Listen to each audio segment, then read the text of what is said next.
want to just get into this? Yeah. It's Peace. Hey guys, welcome back. Secret House Against. What's up? Appreciate you guys being patient during the hiatus. Yeah. Secret House Against, Tokyo Hip Hop Art and Culture Conversations. And this is Secret House Sucks. I guess we'll do like a monthly bi-monthly type of. We're halfway through October now, but through November right now. But obviously, we've been busy with other stuff. So also like I've been sick too. I've been sick. I've been sad. I've been going through it a bit. But you know, that's just like I'm sure all of us go through those type of things. But right now I've got allergies. I thought I was hella sick, but it was just allergy issues. What did I want to say? Cake was like, yo, you guys should just do like a radio show. And I was like, well, that's essentially what like Mega Late Show used to be when it was like me and Late, you know, he's like live DJing. Like sometimes we'll just like take a second off. And I'm down for that too. I wanna start live streaming every once in a while if I could figure out OBS. So maybe we'll do that. But yeah, just be a matter of figuring out like an appropriate time for our listeners, since most of our listeners seem to be in the US. Yeah, that's true. And yeah, like I assume right now it's probably like I was like 2 for quite a few of you know, like people on the. There's like 12, 13, 14 hour difference between the US guys. So I don't know. We'll think about it. Even then, I still think the idea is cool because we could just like shut the fuck up, play a song or two or whatever, and just listen to this when you're just laughing. Reply to comments and shit. Yeah. I want to take live phone calls. What I want to do. It doesn't really work yet. Old man Christian, it's finally your time to shine. Shout out to all the people that support us. Shout out to all the patrons. The Patreon has steadily been going up. I appreciate you guys. That little, with the yen being as weak as it is right now versus the US dollar, it's like kind of coming through. I was like, hey, $50 are like really turning into something. Yeah. Yeah. So we really appreciate you guys. I'm able to give Jet some trade money most of the time when he comes through to the house. And it's just, I won't get into why it's rough, but we appreciate all the support that we get from you guys every day, the comments, the Patreon money, just the support, the likes, and all those things. And shout out to all the people that rock with us, you know, the No Name Book Club, Caltrops Press, Sonic Cloth podcast. And also I wanted to give a shout out, like somebody I've seen in our comments that is doing really incredible work. I can't say that I've really listened to the podcast too often because I just don't listen to podcasts anymore. Even my homies over at the Dad Bod Rap Pod, which I think is great, I just don't listen to podcasts like that anymore. Rap Music Plug podcast. Fucking, I went back and I was just looking at like that first Arm & Hammer review that we did, and he's in there. They're in there. He's like, yo, this is great. Pretty interesting conversation. Of course, he said, like, you know, this is an album you should sit on a little bit more. And obviously that was something we knew going in, only having one day to listen to it and the kind of caliber of art. But they hold it down for us on Instagram as well. Like, a lot of love.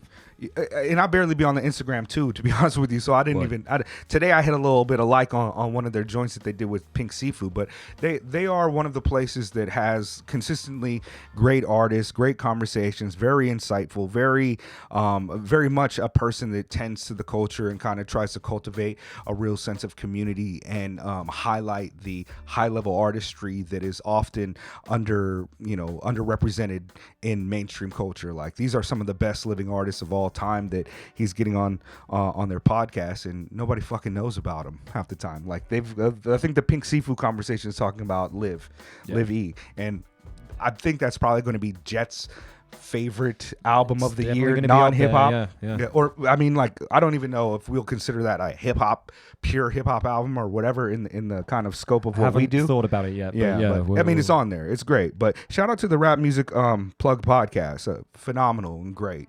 What else do we want to talk about? We're just going to talk about shit, right? We got tons of shit. Like, you can see my note here. DJ Khvled is a bitch. DJ Khvled is a bitch. I was actually listening to DJ Khvled last night. I don't know why. Like, I was talking to the homie Deza. More on him later because he just put out a tape. Okay. And we're talking about like all these YouTubers that like are doing the whole like coming up to you in the street, being like, "What are you listening to?" Oh yeah. And I was just thinking like, oh man, what if I was just like walking down the street listening to DJ Khvled with one of these YouTubers? Like, he came up to me, better fucking lie. You better lie. Gotta just lie to them, just like, oh, I'm listening to Arigato non Firenze. Yeah.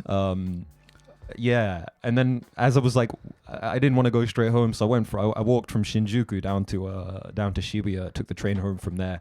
And while I was walking, I just suddenly had a DJ Khaled song stuck in my head. I was like, I'm gonna listen to this DJ Khaled song. I when it comes to so much of the kind of mainstream popular rap music of the aughts, like I cannot tell you who made what. Like, what is a Boosie Badass song? Like, I just fucking, it just doesn't come to me. You hear like a buzzing? Yeah, we got a high pitched frequency going on. I don't know where it's coming from. I think it's your mic, because yeah, that's definitely your mic. Cause all right. No, I had people in here or sleeping in here for a couple of days, so it was rough. But what was I gonna say? Oh yeah, like I don't know that, so I don't really know DJ Khaled's shit. The only reason I think he's kind of a bitch is because I was like, who are the Palestinians that I know that are like super popular and where their stance on this shit is? And like, he's Palestinian, right? His mother and father are like from Palestine and shit. And I was just like, how can you be quiet at a time like this? Which I don't like to do, because I didn't like to point at white people for not putting Black Lives Matter in their fucking, you know what I mean? This is an ongoing thing, and he could have said something years ago, but I've been kind of hype off of it a little bit because I've gone to like some demonstrations and also seeing the fucking pro-Israel Zionists in fucking Shibuya at the crossing. I'm just like, fuck you guys. And I'm doing all that vocally. So I was just like, yeah, one day when I was making these notes, I just like, yeah, DJ Khaled's a bitch. And that's it. And I mean bitch in like the worst possible way, not the cool way. Like, you know, sometimes shit, you know. But yeah, I don't know. Like I was saying, I had fucking b-boy Shinya sleeping in here for a couple days. He's a pretty famous b-boy from out here in Japan. He knows everybody. It's my wife's crew member who lives in Okinawa. He was in town to break with Found Nation, and he's friends with Found Nation is like the #1 b-boy crew in Japan. Like, if you watch any of the Red Bulls over the last decade, you've seen one of them participating probably.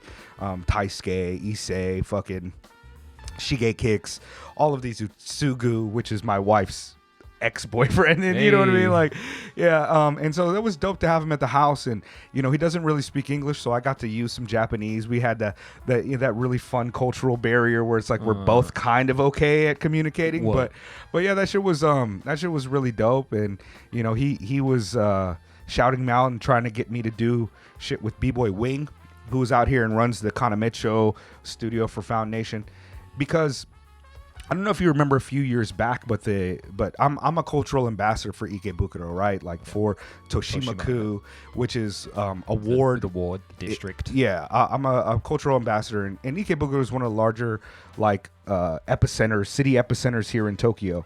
The third largest in terms of station size, behind the ones you know, Shinjuku and Shibuya, and like my wife used to work for the government here, and they were going to give me like 30,000, the equivalent of 30,000 American dollars to throw an event at the Global Ring, right? And they were going to, you know, have Uniqlo print out shirts, and it was going to be this all-encompassing 4-element hip-hop family event where I would have you know, a booth with a bunch of turntables and controllers that teach kids and mothers how to, you know, what like DJing's about, little workshops with airbrushing and how to write graffiti and MCing and beat making and all these little sellers and vendors. I was going to try to get Harry to do it, and then, you know, have some of the great, the larger portion of the money was to get artists to perform, right? So I'd get like Marley Marl, you know, he's got touching here in Japan and shit. And COVID happened, and it all just went away. It fell apart, yep. And the other day, like 2 weeks ago, my wife was like, do you know what's happening in Ikebukuro over there right now? And she's like, your event. And I was like, what do you mean? She's like, the hip-hop event is happening at the Global Ring, which is like 10-minute walk from my house. Yeah. And I was like, fuck. And then like I was going to go down there and check it out, but I know, you guys know me, I'll really be low-key hating on everything. So I want to go down there and be like, yeah, this is whack. Like, you know what I mean? I would have done it better or done it different and done it, you know, like this. And be so funny if like you walk down there and just Marley Marl's on the stage. Right. There's some guy that looks like me. Like, yeah, I would love to come across like, yeah, Sega, right? Yo, Sega legs, Sega Grand dance, Sega flowers, right? Yeah, secret mansion against Yeah, the globe. Yeah, I would be a little vexed, but no, that would have been dope. And it was like those were the type of things that I was trying to put together here with my guy Late for years. And like I got a little bit too excited, and I told people about it. I remember telling Phonics, and then like the next time I saw Phonics, he's like, "What's up with the event?" And I was like, "All right, Phonics. I mean, I love you too, bro. Like, why you got to bring up old shit?" But yeah, man, shit's been dope hip hop wise out here. DJ R Spade. Oh shit! Right. Right, you know the L and R. That's a real deep, actual Japanese language joke that you guys might not have got. The L and R is combined here, and they don't really have either sound specifically, right? Yeah. So, but yeah, that was dope. Also, man, I try to get you to come to the event. You know, I know we were both real broke and shit, but Yesca had like a little art event with Mano La Fria, and they're both like pretty famous graph artists. You could see like Yesca back here, Yesca Canada, right? He's famous. He's been bombing for like in the graffiti scene. People know him, right? But he was out here, and then fucking Sixtoo was there. Yeah, I was so hyped for it, bro. Like you guys, I don't know if you guys know Sixtoo, but 1200 hobos, fucking, he's rocking with Buck 65 Sebutones way back in the day. During the mid-aughts, he had kind of that mush record ninja tune resurgence of beat makers that were able to just make money off of his shit.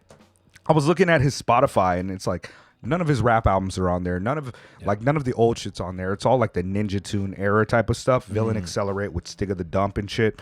And it's like he's got like hella listeners because it's like beat music. You know what I mean? It's like you get on a playlist, and all of a sudden you've got fucking 25,000 listeners. But that was fucking dope. I was so hyped to meet him. He was there. Yesca was there. Fucking Mano La Fria, who is I gotta get him on the podcast to talk about his music label. He's a leftist that used to run a music label out of a pretty popular music label that put out, I think, some like prefuse shit. You know what I mean? Like Spanish.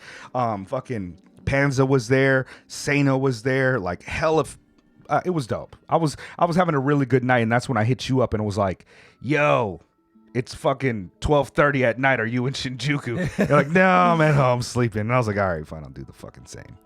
Yeah, but yeah, that wish it was dope, man. I was really happy, you know, like we're Keen was there, and we were all talking, and it just, you know, this is the thing about like hip hop shit. Like we happened to be in the same rooms in like 97. Yeah. And it's like we didn't know each other back then, but we were at the same event, same small event. You're talking about like 200, 500 people type of events, if not less. Like definitely like 200, 100 at some of the events that I saw Rob at, Sixtoo at years ago. I'm gonna get him on the podcast soon because he's moving out here or he's trying to move out here. He's doing some work out here, but very dope. I know some of you guys must know Sixtoo. He's fucking amazing. So yeah, I don't know, but that was dope. I stopped smoking this month too. Hey, congrats! I made 30 days yesterday, y'all. Yo, it was like I just stopped. Like I wasn't like, but I think I was having the withdrawals. Yeah, you mentioned it last time we hung out. I was like, man, I was noticing I get aggy, right? I get real agitated. I'm a real irritated human being a lot of time. Just as I'm hostile when I'm drunk, but I think that's just the base level form. I don't know. I think since I pointed that out to you, you've dialed it back. I feel like you make a conscious effort to not do it as much. You're still like loud and extremely talkative. Yeah. When you're drunk, but like, I remember like, you know, when we first became close friends, I even remember one time you were in Shibuya, you were just walking, you had a drink in your hand, and I saw you, I was just walking around, and I was like, "Oi, dickhead," or something, and you turned around like you were gonna swing at me. Hey, that's tight. Yeah. I don't remember that, but I mean, it sounds about right. I don't know. Tokyo's an extremely dangerous place. Oh yeah. Yeah. I heard something. Someone got their umbrella stolen. Yeah. At the convenience store. Yeah, I don't fucking know, man. No survivors. Yeah. I don't know. I was listening to the NONAME NPR fucking NPR. Tiny Desk concert. Tell me why NONAME's so dope, bro. Like I know she's with the, you know what I mean, with the shits and down with us, but that was a good ass performance. Oh yeah. You know, I'll be on that itty bitty Smino and titty Sabo committee on as well. Like, oh yeah. Yo, Smino is fucking lively, bro. I was like, with these cats like Pink Sifu and some of these fools, like I'll be like, yo, I need to start dressing cooler. I'm gonna give me some of those wizard hats, like fucking Earl sweatshirt wearers. You know what I mean? Like I just don't dress cool. Some very very cool people in that little corner behind that desk, like, bro. Yeah, I was like, how Like, where do you even, like, are you thrifting? Like, that's expensive thrifting that they got, or like homemade, like, you know, homies are making it and shit out of like real good materials. Meanwhile, I'm just printing up shirts like, of Mike Tyson and shit. But yeah, Dope. but yeah, that was dope. That was really, really phenomenal. And I like to play those tiny desk concerts every once in a while, so my daughter has like an inkling of what live music is supposed to look like, or what it can look like and sound like. And usually my daughter doesn't like rap music all that much, Right. just because like the language barrier, and also like it's hard for her to capture like what is being said on most of the rap shit that I listen to.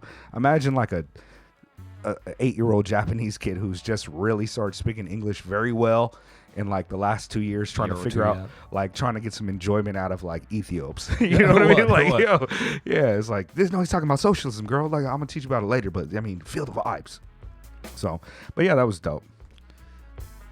Friends of the shows put out a few releases we should bring up. Okay. Bryson the Alien, some aliens. Bryson's been putting out tons of shit. We should Most play notably, shortly after we put out the last Secret House Sucks, he released an EP called Secret House Against, which was like the day after. It was like the day after, Yeah. yeah. It was inspired by the show, very humbling. Run that. The album cover is really dope too. I think it's AI generated, so I don't want to give too much credit to it. Is that right? It looked like some Basquiat type of like, you know what I mean? Like, I'm pretty sure it's like some Mid-Journey shit. I don't even know how to operate those type of things, but I should learn because that shit is tight. No, this Bryson the Alien shit, like especially side A, it's two tracks. 2 sides, yeah. This is like 12 minutes, something like this, like 13 minutes. But side A especially, I'm fucking with heavy. Bryson the Alien's a interesting artist. I've been getting more into his music, especially after we learned about him with the Fat Boy Sharif collab. Yeah. And he's on a wave. He's on a different wave. Kush puffin' so supreme, chains on clean. Diamond life spins for the record, love is king. Inception of the dream, dream castings. Told a birdie take heat of butterfly wings.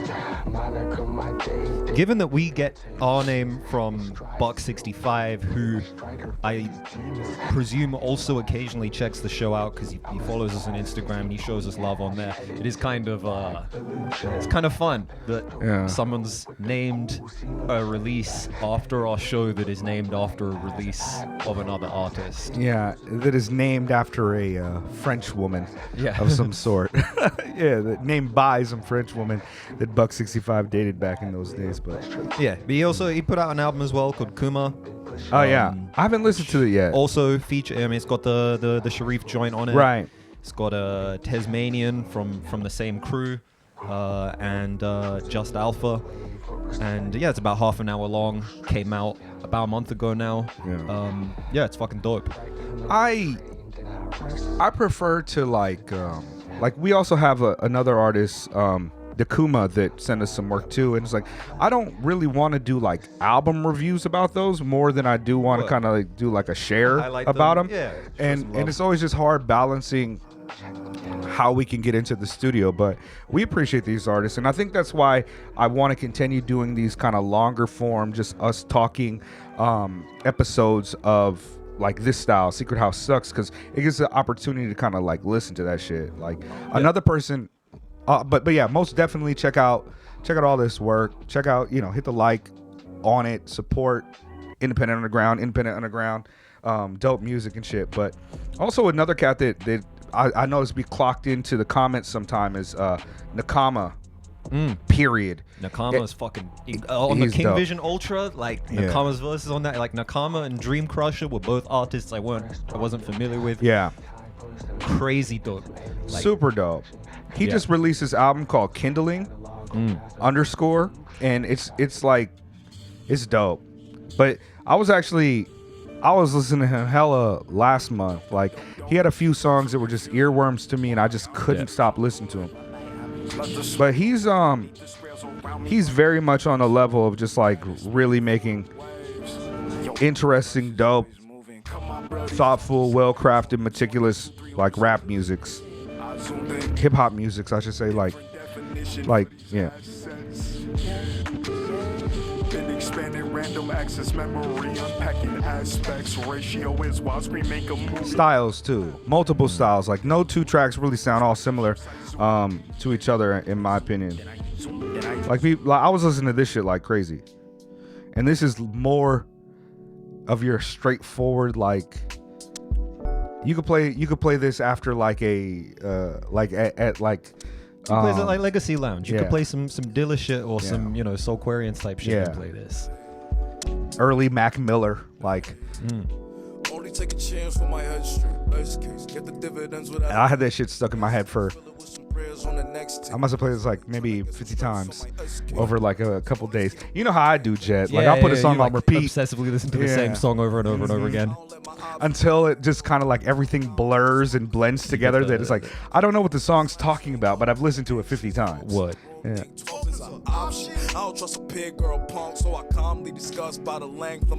I think one of the reasons I do that, man, is like it's almost like weather to me. You know what I mean? It's like it just sounds right. Everything as I'm listening to it, it kind of hits like the little dopamine or serotonin type of spikes, and I use it to walk around in the same way that I like kind of access the weather. Like, oh, it's a beautiful day. Oh, it's a if you had Nakama period type of day. Yeah, and I'm just like outside like, yeah, nobody's fucking with me off of this.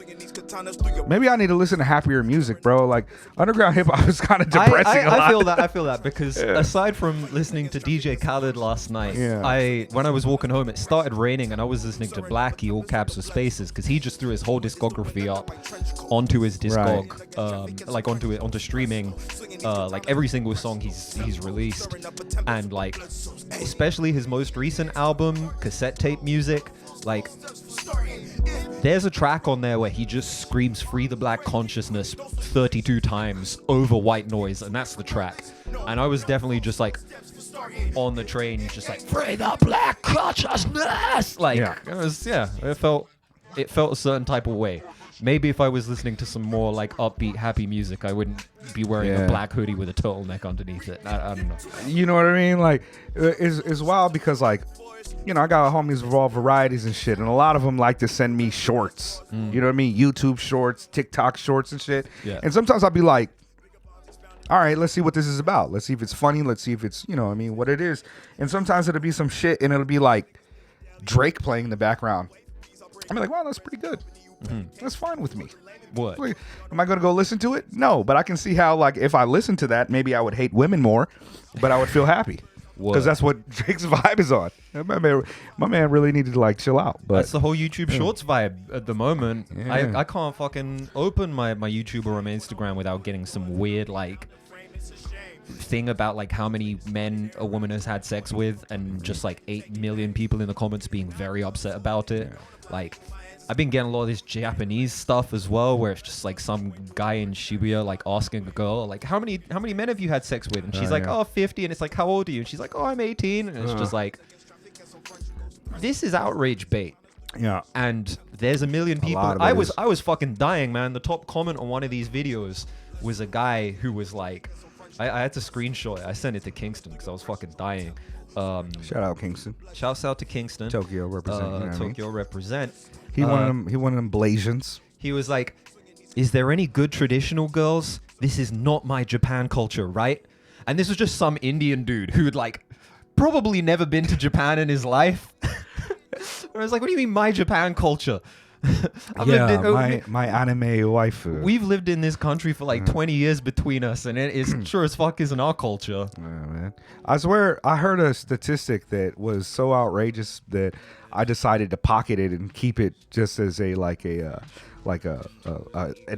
opener, a conversation opener. I heard that like 1 in 20 women in Japan has participated in some form of sex work. And it doesn't seem all that outrageous to me, considering the way that they value sex and varying economy aspects that are just like, I don't have any money, so why don't I just go post on a place where somebody would like to have sex with me? I can get an extra $300. You know, I would be kind of curious to see what the definition of sex work is there. Sure. Because, you know, I assumed... I like... I think there's a tendency, especially among men, that when they hear the idea of sex work, they immediately think like trafficking, prostitution, you know, like these very kind of, you know, extreme forms, I suppose. Like overt. Overt, Yeah. straightforward. Whereas, you know, in Japan, you know, you got like burusera, like selling underwear, and like, you know, working at a hostess bar. Is being a hostess a type of sex work? Yeah. Like, well, you're probably not having hand sex, job, but hand job, yeah. cafe, like things like that. Even like the soap lands are not the all soap lands, like they're not like all penetration soap lands. No. You know? Sometimes it's just like getting rubbed down, getting soaped up. And like I've never engaged in any of that myself, but I do spend a lot of time in Kabukicho and which is like the red light district of sorts in Tokyo. And I mean a lot of my female friends out there have engaged in that kind of work at some point or another, or continue to engage in that work. And it's I mean it is, you know, sex work is work. Like I don't view it in a particular way. Like living here in Japan, like I got onto Reddit like 4 years ago, right? And like seriously, that's the only kind of social media shit that I do. I like it because I can kind of, number one, I'm not constantly interacting with people that I know. I'm interacting with subjects that I'd like to find out about or things that I'm interested in. So, you know, I'll be on like years back, I got onto like one of these like Japanese porn ones, right? Yeah. And this is why I became wildly familiar with these women's faces, or I guess you could say their bodies, their faces, and their names. And when we be out here in Japan, like I'm the only dude that's like, that just happened the other day. We did that the we other were in day. Ikebukuro. I was like, yo. And it's like, I know that like, maybe I get it wrong. Like 1 out of 5, I'm like, that's her, and it's not her. But I'll be right a lot. And it's just like, you know, as often as I see it, I also live in a red light district of sorts. Like it's all love hotels, snack bars, and, you know, apartment complexes that you can go into and have sex with people's. But yeah, like I don't, this whole like manosphere, reactionary, classic women type of shit, the incel type of tribes, it's fucking gross, and it all is rage bait. I find myself like agreeing with some of the shit just because of how the world has progressed and how things have become so grossly commodified by all, like so many actions have been commodified by capital that it's kind of gross to me. Not gross in a sense like yuck, but sad in a way that's like people have to resort to sex work in order to survive, sustain themselves. You know what I mean? My sister got pregnant when she was 16, and I was fucking, you know, a 4-year-old, a 3-year-old, right? And my sister's been living by herself, you know, along with family, but she's been taking care of kids since she was a kid. And she always used to joke like, oh man, I'm gonna have to go tricking. I'm gonna have to go sell some ass to make rent this month. And I know how hard it is, and I know people really get to that point where you have to do it. And I've always despised that about our culture, that it's so difficult for like my sister she got a Genius Grant when she was a kid, and it just so happened that she was a young black girl. My dad was gone, and my mom let her get pregnant. My mom just didn't, you know what I mean, like didn't have the reins on her, and because of that, her life kind of spiraled in a different direction. But my sister Ruby is like a legit high IQ. And I don't even know like what it means to take the test. She is just smart, bro. Like it's not like she read books, but she's just smart. And I always despise that. And when I think about like 1 in 20 women out here, it's not hard for me to kind of like visualize that, just because the kind of the gray area is much wider than it is in the States for that. Japan is a very like instant gratification culture, which is also partly why I do try and approach these things with like a healthy pinch of salt, in the sense that like, you know, if you want to sell your underwear or feet pics or you're doing gravure or whatever, like I'm gonna go for it. I mean, it doesn't really matter to me personally. You know, as long as these women are able to like do these things like safely, and you know, not being coerced into doing it by, you know, pimps or abusive boyfriends or what have you. You know, I mean, I support the right for women to make money however they deem fit. That's the difficult part about it, though, right? Is navigating, you know, how autonomous they are in the choices that they're making. Absolutely, yeah. Like, you know, there's got to be women out there that are doing porn because they like the idea of it. They find it a good career path or whatever. You know what I mean? And it's like, I'm not one of those leftists who is like, against that type of decadence or antisocial type of behavior, but it's 1 in 20 out here. It's not. I know there's people in my family out here who have. Not my wife. I'm gonna just be clear.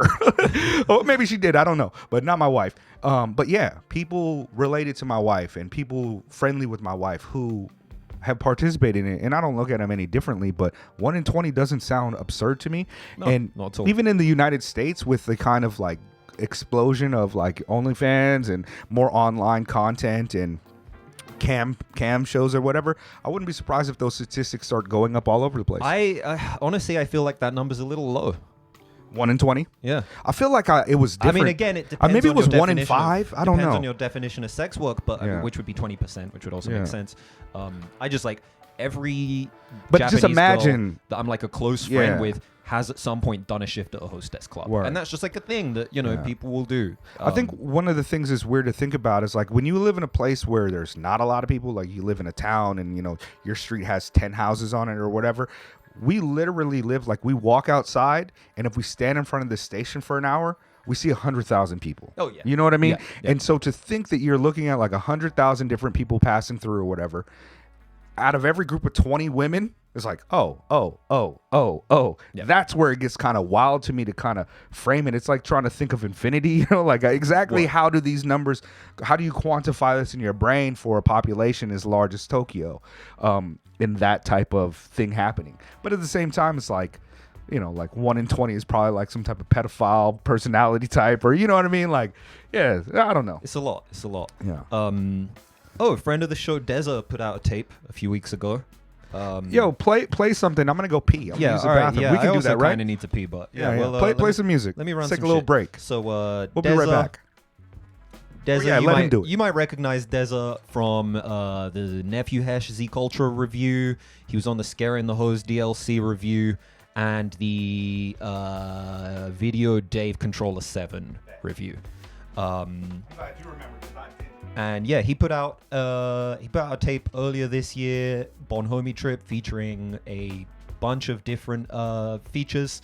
I actually produced a couple of the tracks on there, so check that out. But he also a few weeks ago put out an EP called Don't Look Up, produced by Deza himself and Dave Quinn.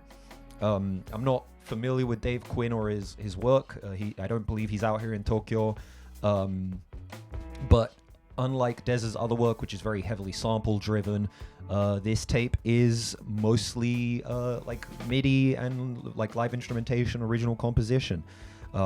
So yeah, here's a random track off of here. We'll go with Just a Dream / Gotta Get Up.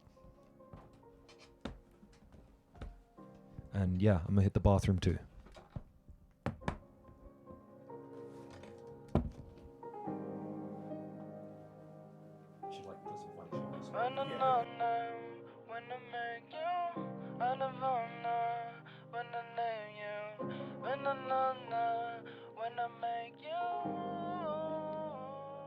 I was used to looking at things from below. Did the same thing as I grow. Putting that pain in a bow. I cooked it up like it was blow.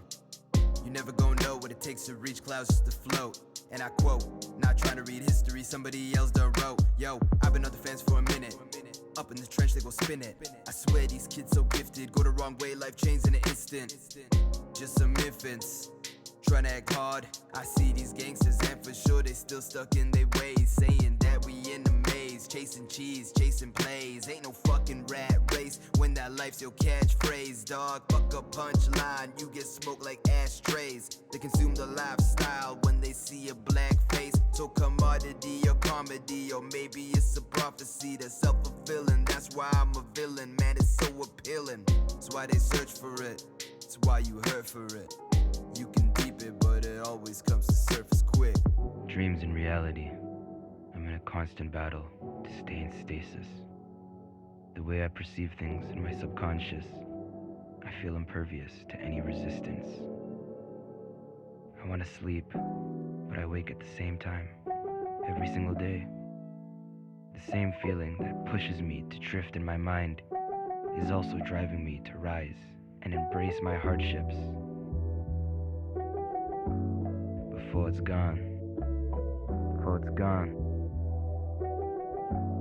They tell me that I gotta get it before it's gone. Gone, gone, gone.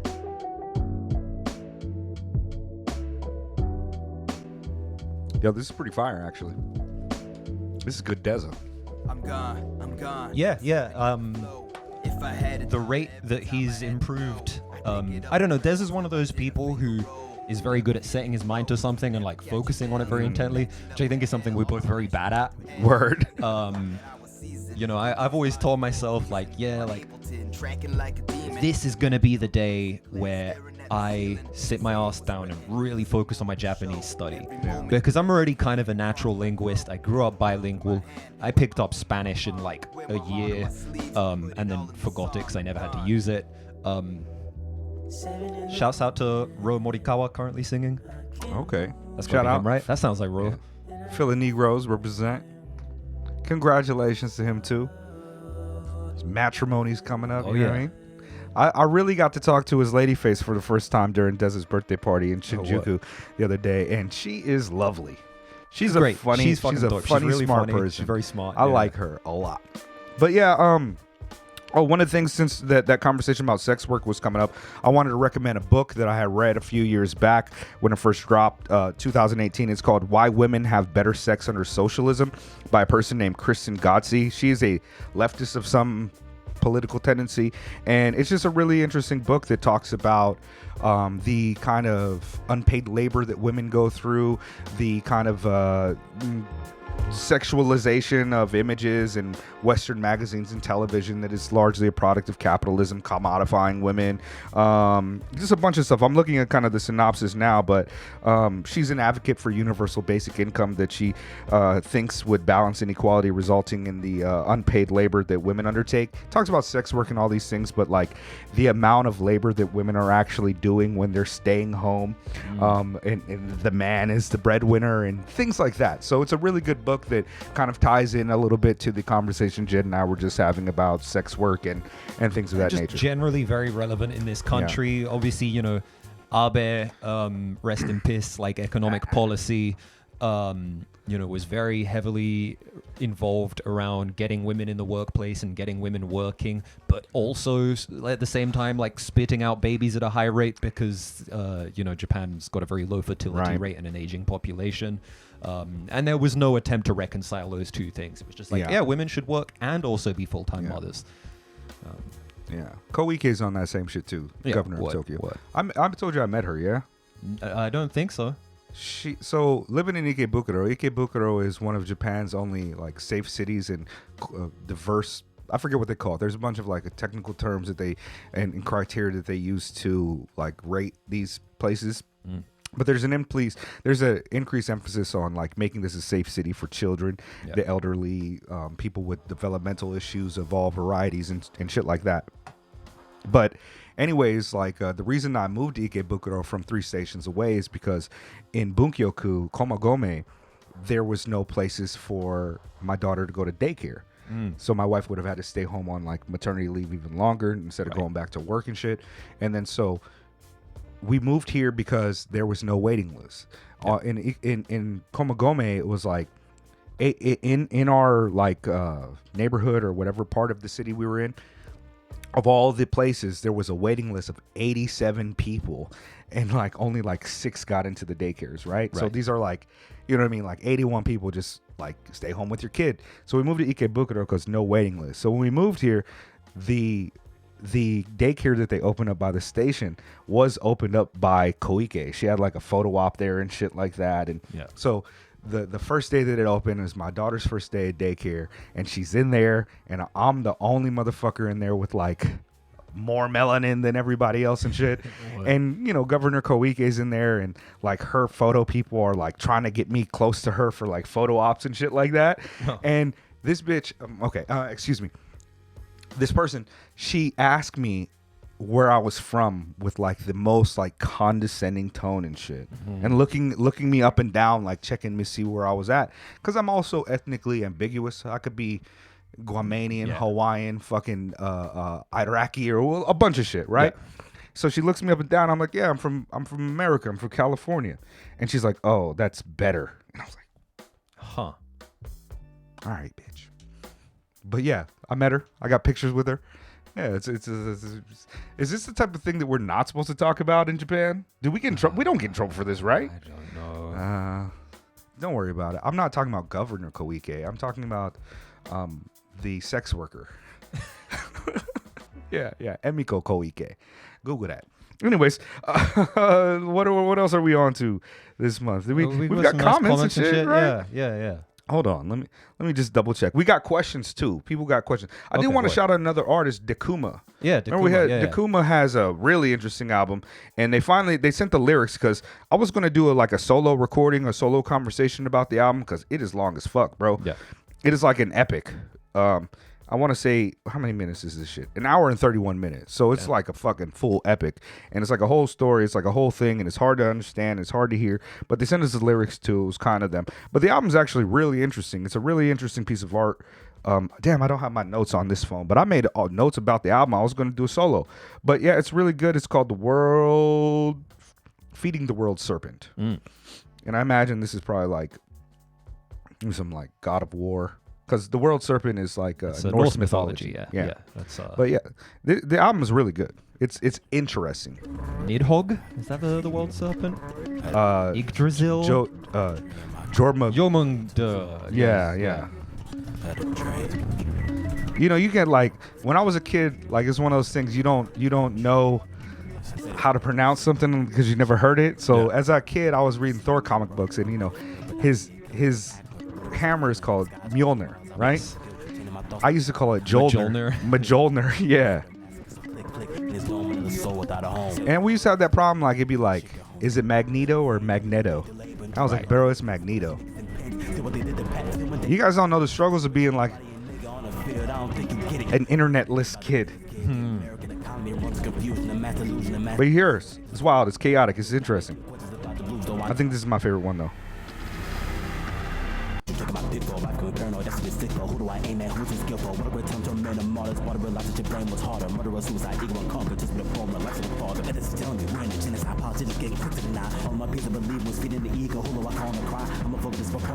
One of my issues with the album was like I can't. It seems like the lyrics are such an integral part of like what's going on, but I couldn't make out a lot of the lyrics on some of the albums. So they actually have released the full lyrics for everybody. So I think that'll add and improve the experience for it. But it is a kind of sonic journey. It is not so. It's experimental. It's avant-garde. It is not like it's the opposite of pop rap. Yeah. But it's good. It's interesting. Shout out to them for sending that to us. I don't know how I'm gonna fucking. I guess I gotta timestamp these ones. Yeah, you know what I mean. Timestamps on that. All right. What else are we talking about? Let me change this because it's some of the questions and comments we've received. Okay, let's start with the questions first, right? Rapid fire. I have not heard these yet, so. Well, the one I did, it was like it was from Baron, who always hips me to new hip hop shit. Patreon gang. We talk. Baron, he sends me messages all the time. He just sent me a message that said Sadistic came out with a new song. I gotta listen to it. But he was asking if we buy physical stuff. All the time, constantly. I music, games. It's weird because like on my PS4 I'm basically all digital. I plan on getting a PS5 at some point, and I will probably just get the digital version. But I also got a PlayStation 2 recently, and I've been back on my PS2 shit and like going out and having the experience of like finding like old games for like 200 yen and then putting them into the machine and stuff is a lot of fun. I own a lot of vinyl records, and I own a shit ton of CDs. Even the other day I had like a real full circle moment. There's an album I've been looking for physical since I came to Japan 7 years ago. The album Freak Smile by Spank Happy. Very kind of interesting alternative pop music from the 90s. Pretty the one you showed me the weird cover. It's got a very cool cover. And I've been looking for that shit for forever. And I just found it in a book off in Machida. I was very, very happy about that. I found like a DJ Honda CD for like 90 yen, something like that. It was in terrible condition. Like when I like put it on the counter, the guy like took it out and like showed me the back of the CD. It was all scratched up and shit. He was like, "You sure you want this?" I'm like, "Yeah, whatever." Word. You know, if I want to listen to it, I'm probably going to listen to it on Apple Music anyway. But you know, it's just like to have on display. It's an artifact. It's a cultural touchstone. DJ Honda's role in the development of Japanese hip hop, of course, can't be understated. Along with the likes of Muro and Crush. Did I ever tell you my dad went golfing with DJ Honda? No. I've got some pictures of that. Like I took DJ Honda golfing. My dad took DJ Honda golfing. Okay, it was cool. He's a legend. Shout out to DJ Honda. Honda's son. Yeah, my dad was calling him DJ the whole day. Hey DJ, you're up. I was like, yo, you can call him Honda. That'd be cool too. Or his first name. But yeah, I buy a lot of physical. I try and anytime there's like a really important album to me, probably my favorite Japanese band, my online namesake, Zazen Boys, they've just announced their first album in 12 years. That's coming out in January. And you can best believe I'm going to be in line at Tower Records like the day that comes out. Word.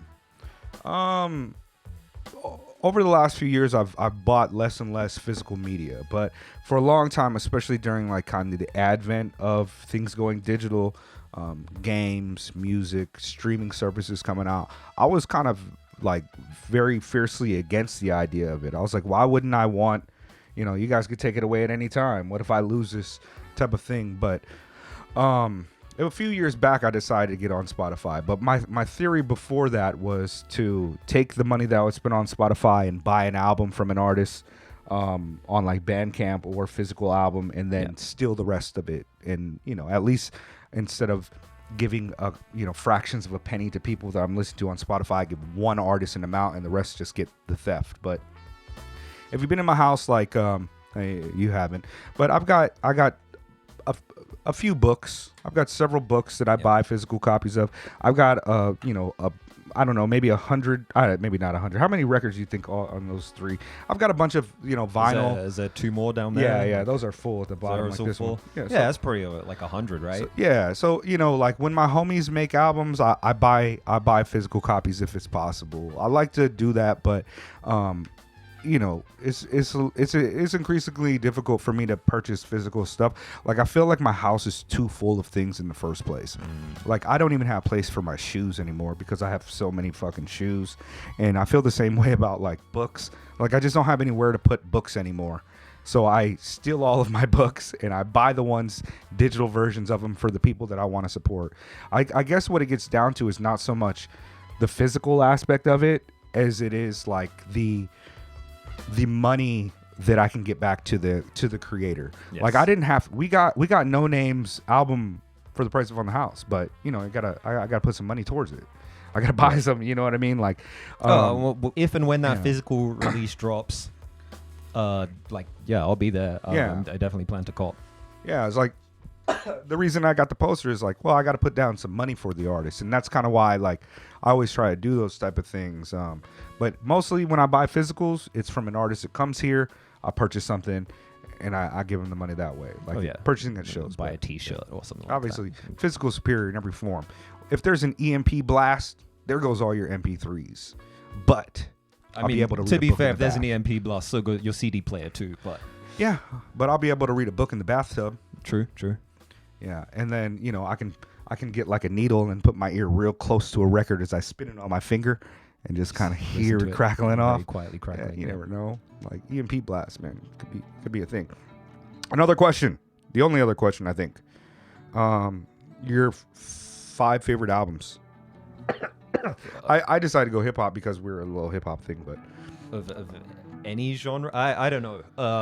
That's let me go first and let you ruminate. Like ruminate. For me, like I've had these out, and I believe like most of these albums came out at the time that music was really formative to the kind of person I was developing into and the musical sensibilities that I would kind of gain in the coming years. And most of these albums are from my time in high school. I've got Only Built for Cuban Links, which is junior high. Raekwon, I think that album's perfect. People will say Nas's Illmatic is, the definitive 5 mic classic. I think that Illmatic influenced more the mafioso approach. I think it's more cinematic. I think it's like Good Kid, Mad City in that regard. Black on Both Sides by Mos Def. The variety of sounds and approaches really kind of opened me up to the idea that you could do anything in hip hop and still have success. That Umi said was like a Michael Jordan commercial. It starts off with like a Fela Kuti sample. It's got some really dope hip hop shit. It's interesting. It's all over the place. It ends with like an instrumental track that is kind of jazzy hip hop. I love that. Also, Fun Crusher Plus kind of helped me develop my thoughts on independent art. And I love Float from Aesop Rock, which came out at the same time, kind of blew my mind lyrically. And if I had to kind of say one more of that era, maybe like Third Eye Vision by Hieroglyphics Crew, just to put some West Coast on there, because this is a very East Coast heavy album. But I mean, but I've got so many. But those ones, like, if you ask me rifle off 5 at the top of my head, it's that. And then finally, Green Think Blindfold, which is maybe my all-time favorite album that I don't ever listen to, but it was such an experience. It's such a weird underground artifact that most people don't know about. And when I got it on tape from Dose One. I threw it on headphones, took a bunch of Robitussin, and I tripped out on it. It's like a fucking fever dream, but it's wonderful. And it lays the groundwork for Y's career. It lays the groundwork for Cloud Dead. And I think it's really influential, interesting music. I can't just do 5 hip-hop records off the top of my head. I mean, I could, but the albums that are jumping at me right now, Flying Lotus, Cosmogramma. Ooh, good one. Probably the most influential record for me in terms of my overall like musical creation and aesthetic. Blonde Redhead, Misery is a Butterfly, I think is pretty much a perfect album from start to finish, with the possible exception of the song Anticipation. Outkast, Aquemini, Andre 3000 dropping a solo album on Friday. Lots of flutes on there. He's been playing the flute. He was here in Tokyo. He was in Japan with his flute. Yeah. There's a bunch of That's videos. what y'all get for hitting likes on all those pictures of him walking around places with just a flute and shit, like a fucking Pied Piper and shit. Now you got a flute album. It's like a no video lyrics. of him outside of a 7-Eleven with a flute, and someone goes Andore, and calling him Andore is fucking live. Zazen Boys 4. Okay. Just one. My favorite Zazen Boys album changes every week, but I'm going with number 4. And what's that for? That's 4. I got one more. I wasn't keeping track, but yeah, that sounds about right. I was thinking you would have a Lupe on there of some sort. To be honest with you. No, I love Lupe, but honestly I think that newest one is my favorite Lupe, and that's definitely not top 5 favorite albums of Drill any Music persuasion in of Zion? all time. Yeah, Okay. I think Drill Music in Zion is my favorite That's Lupe. fire, though. I'm gonna go with the Mars Volta, the Bedlam in Goliath. That's You also like? Okay. Yeah, Thomas Pridgeon on the drums, and Okay. just like full intensity, full insanity. Their height of like Latin American magic realism, rasquachismo, prog epic. Word up. And I'm not really a prog guy either. I'm not into like Tool or King Crimson, but I mean I like King Crimson, but I'm not. It's not really my scene, but I love that album. Word. I should have sent him the thing so he had opportunity to think about it. But I would to have be fair, freaked out and like locked up anyway. It wouldn't have made a difference. Yeah. That's such a difficult question. For me, like those albums that I rifled off are pretty much I've said those on my top 5 for the last 20 years. So What? Yeah, that's easy for me to pull off. Let's do some comments. Yeah. Let's do some comments. And what are we, about an hour? Yeah, let's do some comments. Get the fuck out of here. And we'll do some reviews. Yep. Yeah. Let's see. Well, let me try to pull up. We got comments and shit, right? I didn't take any out in particular. We've been getting quite a few comments on that Avantdale Bowling Club. I think the algorithm pushed it to a bunch of people. What? And so we've got some good comments on there. There's I won't get into that, but shout out to all you guys going to that Avantdale Bowling Club. A lot of people from New Zealand are fucking it happy down. Yeah. that other places are talking about their champion. And I think that's great, because the artistry that Tom Scott has in what they're doing with Avantdale Bowling Club, tremendous. Shout out to you guys. Wonderful album. Shout out to Aloe 8. It's been in the Aloe 8's comments. been showing love, yeah. Yeah, they stumbled across our Eli joint. he saw a comment that I replied to on the Mike album and wished that I hope that I would get better. Appreciate that, brother. Thank you very much. You guys go back and check out that Halo Boy fucking album. I'm not kidding. I'm not bullshitting. This shit is great.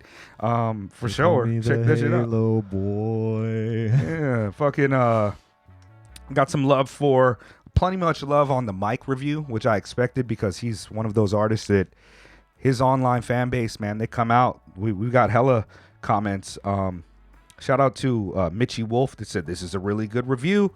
Subscribed. Love to hear it. Love to see it. And somebody else liked it too. There was other likes on that. We've got some get well soons. People asking us to do the Pink Navel and Kenny Siegel album. We're doing that Soon. Ishmael Bennett loves this album. Beezy loves this album. People were saying like check out, Big Mike's production's underrated. I don't think that was one thing we really emphasized about DJ Black Power yeah. on that review. Agreed. One of the things I said about the Mike and Wiki Alchemist album was that usually I like Michael for Mike's production or the weirder production, but that was good too. We got a Mike Zero Jet 1 on this by our band Old Man Christian. Shout out for that. People wanted to know why I was pixelated on that. I was not feeling good about it. I didn't like the review, the Mike review. I felt like I didn't have the words to kind of get out and say you about just it. Put my face on there. Yeah, well, you're pixelated your own he's face. a You were fucking just like, professional model. He's like, I blurred you out at the end. Just let Jet catch the heat for this one. No, I blurred it out. Also, I wasn't wearing my glasses, and I don't like when I review without my glasses. But yeah, at the end, the sync got off, so I just blurred both of us, so you didn't see the mouths moving wrong. Because remember, the DAW stopped. During that, and it was a pain in the ass to edit. But my allergies still killing me. What else do we got? Lots of love for the Milk and Televangel album. A lot of people were saying that's one of their favorites of the year. I agree. It's really good. It's really dope. Good. It's tremendously dope. Hip hop music, Televangel's production, Milk's lyrics, great shit. The Insomniac missile launcher. Yes. You guys, I heard that Big Just and Orko Elohim are going to be releasing another NMS. Can we say that? Well, it's out. It's they out. did a review. Okay, what? Yeah, they did a review. I mean, not a review, an interview. Yeah. With Milk Crates and some podcasts, but they had them on there. Shout out to them. I forget the name. No disrespect. I just don't remember the name. But yeah, I don't know. Do we get any other? We got a really, really good comment like a few weeks ago that I feel like we should highlight. Oh, Stable Mouse showed up on the Stable LOA Mouse showed up in the shout LOA. out. Yeah, he said thanks for the shouts. Very cool review. Subbed. I got a comment on the Nicholas F album by some guy named Pawnshop 88 that was like, "So the skits hurt this album? That's cap." Yes, and yes, then they he tried to compare it to Only Built for Cuban Links. Like, yo, that's one of the best. Like, that's one of the best skits of all time. Boom. Then it'd be dripping like it's marble cake. Boom. Like, that's a classic. You're not about to tell me that skit is even comparable to some white voice actor telling Nicholas F. about his power set and about a fucking building. I didn't do the calculus on how much skit there is versus music on the album, but I bet it's close to 60-40, 50-50, 70-30. And when your album is 30% skits, like, it's an issue. And when every song, to repeat it, you have to hear a skit, or to start you have to hear a skit, is an issue. I get the super fans. I love the super fans, but you know what I mean? We're not trying to be disrespectful, but yo, like, figure it out. Like, some critical thinking on that. Don't call me cat. It was in the Mick Jenkins. We got a really, really good comment. Word. Let me see if I can find it. So from Christopher Gogo 1528, which is Christopher Gogo. He said, I had similar thoughts about how some of the features felt out of place. Really just Benny and Freddie. I think it comes down to two things: self-awareness and creative direction / aesthetic. The level of self-awareness at which Mick explores subject, no matter what those subjects are, is pretty high relative to most mainstream or quasi-mainstream hip-hop artists. And this is an album where his personal development and maturity is emphasized as a subject matter. So the combination of those two things, high level of self-awareness and subject matter being his own personal growth, makes the distinction between him and other artists in his world unusually sharp. That's not to say that Benny and Freddie aren't self-reflective or self-aware, by the way. It's just that they don't often choose to make music through a highly self-reflective lens. They do coke or mafioso rap with interesting lyricism and sometimes storytelling, but you don't get a super strong sense of self in terms of the POV, and that might just be because the subject matter they specialized in lends better to descriptions of events rather than the inner reflection about those events. That's literally about half of the comment. I can keep going. I think I remember that. I might have responded to that. Yeah. I couldn't have said it better myself. You did a phenomenal reply, and Yeah. we're always really, really grateful when people really take the time to like express their thoughts towards the records. Yeah. And you know, like our one part of our ideology has always been taking music as seriously as it takes itself. That's something you've said on the show many, many times, and it's really dope to see other people like holding it down. So yeah, it was also one of those things I wasn't able to in the time of us just free, because this is all just freestyle talking and shit. Like I make notes, but I mean like it still has to be an ebb and flow of his thoughts versus mine and how to get it off. And sometimes I lose train of thought. Sometimes he says something and it doesn't click because I'm planning something else. But that is really putting its finger on how I felt about those features. Yeah. And you know, Paulie Ron was like, well, I could see the connection because, you know, Midwest and this and that. But what I was saying is essentially that. Like, it just felt like it was off, and it didn't feel like it was, yeah. But yeah, great, phenomenal comment. I love when we get those really long, thoughtful comments. I'm not saying that they're greater than anything else, you know, but we are very off the cuff. Like sometimes, especially, I know I find it very, very difficult to articulate everything I'm feeling about a record in any given moment. I stumble over my words and then I kind of go, so yeah. So it's really, really nice when you see somebody in the comments who like actually, you know, sat down and thought about it and gave their thoughts and articulated them in a really wonderful way like that. So yeah, shouts out Christopher Gogo. Yeah, appreciate that, family. Word life. I don't know. The other comments, man, like I haven't been responding to any of our comments for the last few weeks just because I've been down bad. Not seriously, but you know, like I just was. I'm a person that has to get away from my phone in comments. But you know, there's just a lot of really good. There's a lot of really good comments. Check out that Mike Larry Draw MLS conversation I had. We get in, we talk about his music, but we also talk about some things about like authenticity and how we feel about art and the things that are being said. And we also have some fun with some random off the cuff questions. That's what Mega Late Show's about. Yeah.